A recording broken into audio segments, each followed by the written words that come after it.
Hey guys, Josh, Right Coast Off-Road. Today we're going to talk about the MFN Performance fuel rail that we're selling and running now. You hear a lot of people talk about the passenger side cylinder not getting enough fuel.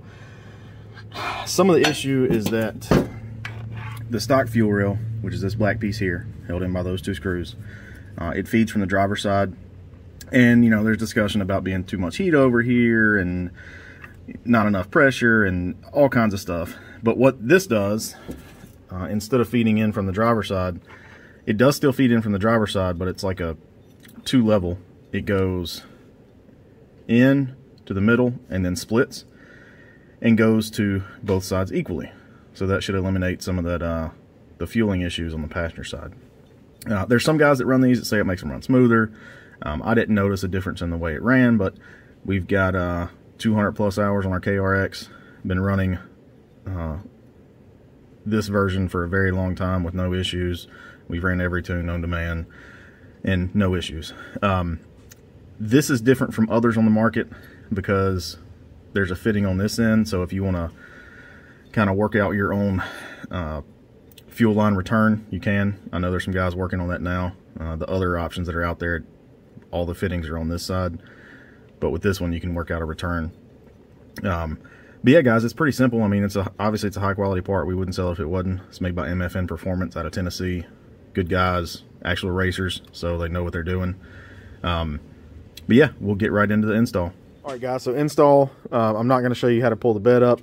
There's a bunch of push pins, 10 mils, 13 mils, 12 mils. Pull those out. I don't take all the stuff off the back. I just use something to prop it up. I'm not going to walk you through that. But when you get down here to your fuel rail, the only thing that holds it on are these two screws. They're Phillips head screws. And then the clip on the fuel line. So what I like to do is take a pick and clean out. I mean, you can see there's mud in here. Try to get it as clean as you can. Blow it off with the air compressor. But I like to take a pick and pick out the Phillips heads because they'll be full of dirt and grime. Then take you a little nylon brush and get them clean. And then the first thing you want to do, you want to pull your screws out. And I'm trying to do this one-handed, so your screws will come loose.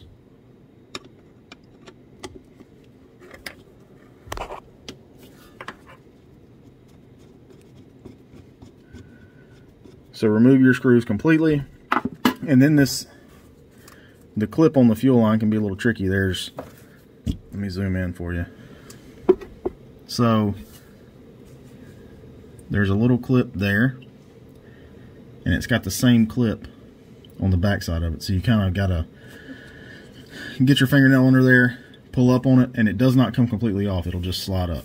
So let me get that slid off, and then I'll show you what it looks like, and then we'll pull the fuel rail all the way off. Alright, so you can see I've got the clip on the fuel line up, and I've got both screws out. When you pull the screws out, pay close attention, because there's a little rubber washer there. You want to make sure that's on both screws. You can see it's got a little shoulder on it on the machine screw. But you want to make sure you keep that rubber washer on here. So that's off. You kind of want to work it up, and your injectors will sometimes want to pull out of their hole in there, and you just kind of work them back and forth, pull them up, and you are going to get gas everywhere guys, so just be prepared for that. Make sure your engine's cold when you're working on it, but just twist and it will come on out. And like I said, just be careful with your injectors, don't shove them full of dirt. So got the fuel rail off. Like I said, your injectors sometimes will lift up with it. Just make sure you don't drop dirt down in there. Set them back in place. They got a little rubber seal on the bottom of them. But yeah, so take your your new fuel rail, and you'll want to put it on the fuel line first. Once you get it worked on there all the way, pop your green clip down, set it on your injectors, slowly press it down, make sure it's worked in, because you know they've got O-rings on them. You can see the blue O-rings. Then once you got them in there, put your screws on and make sure you put the washers on. All right, so fuel rail's on. Screws have the rubber washers under them. Everything's nice and tight.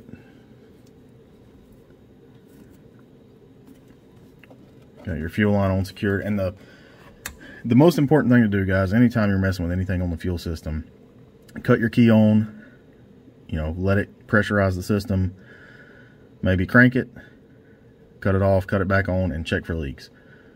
You can't check for leaks enough. Just be extra safe. Make sure everything's secure, you know, thus snap back down. Your screws are in again, so let's do that.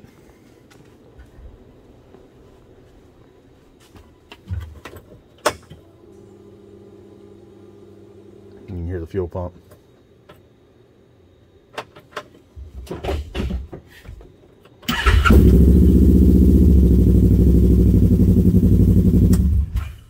Cut it back off.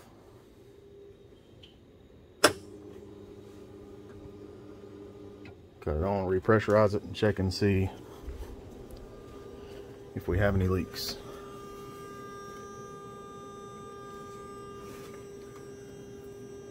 Just run your finger around it, you know, the fuel will feel cool if you do have any leaks. And if it's dirty enough like this one, you'll see the puddles in the mud. Check it one more time from the side, just to be safe.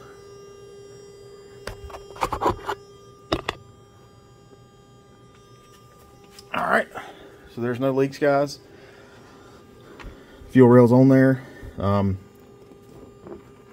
Said no leaks at all, so you're good to go. Your fuel rail's on. I'll put a link to the store in the description. And finally got in our new shop, so everything's calming down. We're gonna start doing a lot more videos on parts and how-tos and tech tips and riding and everything. But yeah, guys, that's it. Check it out. $199.99 for the fuel rail, free shipping. We're at coastoffroad.com, and everybody should be really happy with it. Thanks, guys.